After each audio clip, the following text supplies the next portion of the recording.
बेरोजगारों को रोजगार मिलेगी और साथ ही औद्योगिक क्षेत्र में बढ़ोतरी होगी। आगे बढ़ते और बात करते हैं रामगढ़ उपचुनाव को लेकर रणनीति बननी शुरू हो गई है। राजनीतिक पार्टियां तैयारियों में जुट गई है। दांव का दौर भी शुरू हो गया है। हालांकि इस बार बीजेपी और आजसू 2019 की गलती दोहराने के मूड में नहीं है। ऐसे में मुकाबला रोमांचक होने की उम्मीद है। तो रामगढ़ उपचुनाव को लेकर तैयारियां जोर शोर से चल रही है। बाजी अब कौन मारेगा? क्या हाथ से निकलेगा या फिर हाथ जनता के साथ होगी?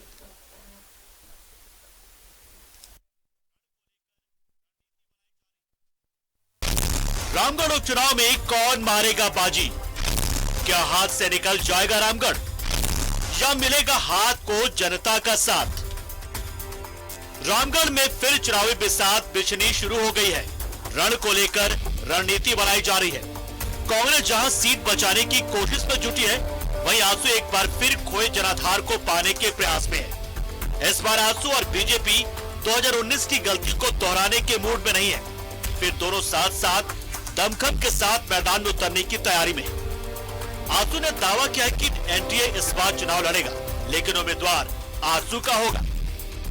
इस स्टेट में हम एनडीए के घटक दल है आजसू, और रामगढ़ का सीट जो है हमारा परंपरागत सीट रहा है। 2005 से लगातार हम जीतते आए हैं, अपवाद को छोड़ करके।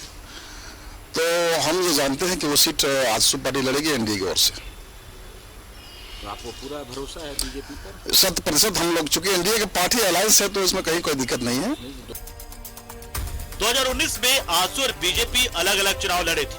आजसू प्रत्याशी सुनीता चौधरी के 71,226 वोट मिले थे, जबकि बीजेपी कैंडिडेट रणंजय कुमार को 31,874 वोट, जबकि कांग्रेस की ममता देवी 99,944 वोट लेकर विधायक बन गई थी। लेकिन 2019 में आजसू और बीजेपी को वोट मिला दिया जाए तो ये ममता देवी को मिले वोटों से कहीं ज्यादा है। ऐसे में उपचुनाव में रोमांचक मुकाबला होने की पूरी उम्मीद है।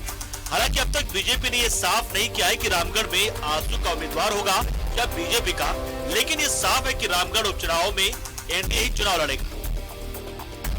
पार्टी पूरी तरह से सक्रिय है। पूरे झारखंड में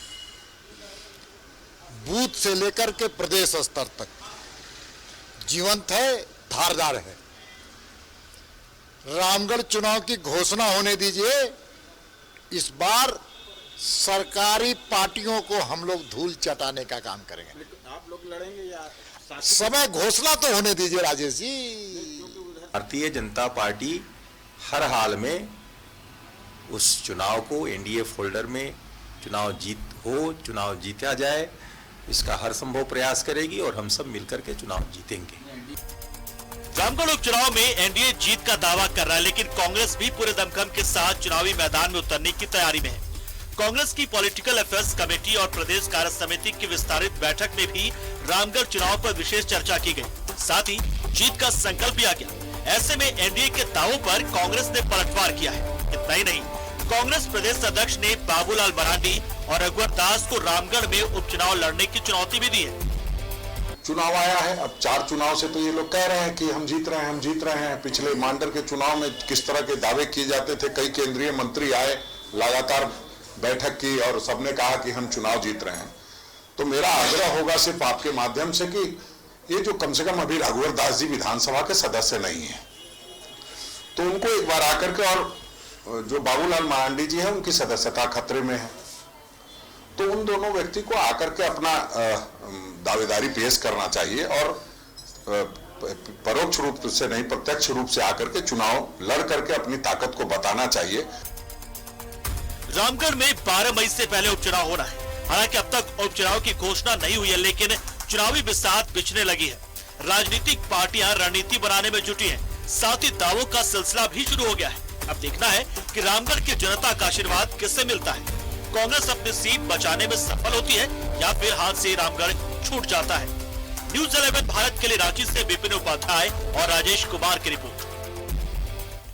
और सीधा जुड़ेंगे सहयोगी राजेश हमारे साथ मौजूद है। राजेश, ममता देवी की सजा के साथ ही रामगढ़ विधानसभा उपचुनाव की तैयारी और रणनीति भी जोर शोर से चल रही है।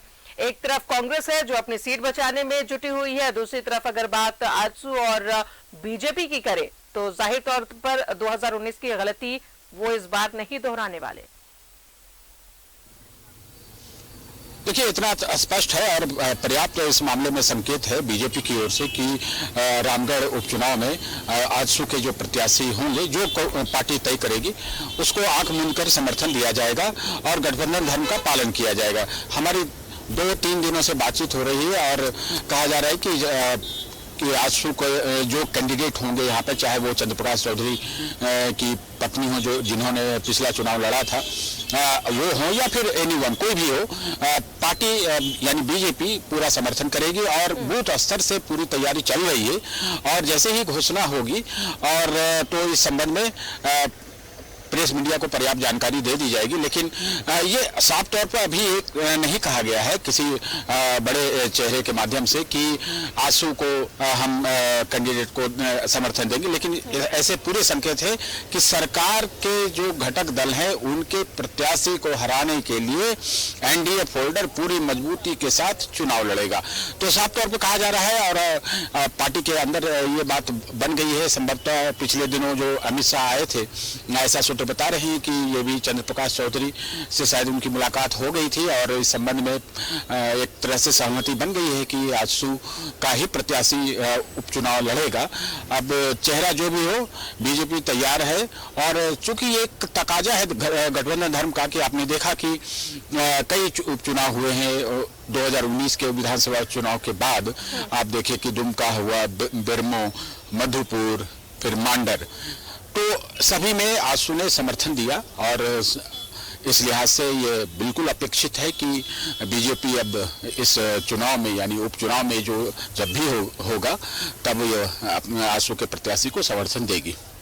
राजदा चलिए, तो राजेश, अभी तक हालांकि फाइनल नहीं हुआ है कि उपचुनाव कब तक होने, लेकिन उम्मीद जताई जा रही है कि 12 मई के बाद ये उपचुनाव होंगे। रणनीति बननी भी शुरू हो गई और जाहिर तौर पर अब रणनीति बन रही है तो सभी पार्टियां जो है, चाहे आजसू की बात करें, बीजेपी की बात करें या कांग्रेस की बात करें, अपने अपने प्रत्याशी मैदान में जरूर उतारेगी और सभी की कोशिश तो यही होगी कि एक बार फिर से रामगढ़ जो है वो चाहे बीजेपी के खाते में जाए, आजसू के खाते में जाए या फिर कांग्रेस उसे बचाने की पूरी कोशिश करेगी। तो रणनीति बन रही है। क्या उम्मीद है, क्या 12 मई के बाद उपचुनाव की तारीख की घोषणा हो जाएगी?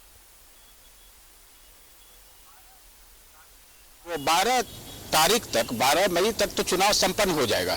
आप देखिए, जो नियम यह है कि जब से सदस्यता जाती है उसके विदिन 6 मंथ यानी 6 महीने के अंदर ही उस सीट को भर दिया जाता है, बशर्ते कि चुनाव कोई आम जनरल इलेक्शन अगर 6 महीने के अंदर ना हो तो अभी जनरल इलेक्शन में काफी समय है। नवंबर दिसंबर 2024 में यहाँ झारखंड विधानसभा का आम चुनाव होगा।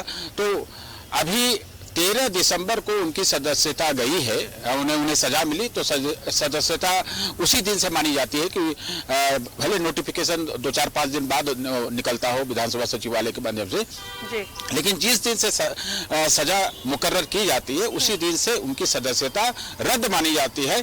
तो उससे 6 महीने के अंदर ये चुनाव हो जाने हैं। तो आप देखें कि अप्रैल में ये चुनाव होगा और नोटिफिकेशन जो है वो फरवरी के लास्ट में या मार्च के फर्स्ट वीक में निकल जाएगा।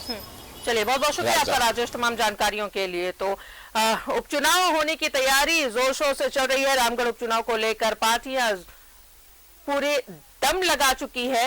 आजसू ये सीट नहीं छोड़ना चाहेगा, बीजेपी किस्मत आजमाएगी और कांग्रेस जिसके खाते की ये सीट है वो भी।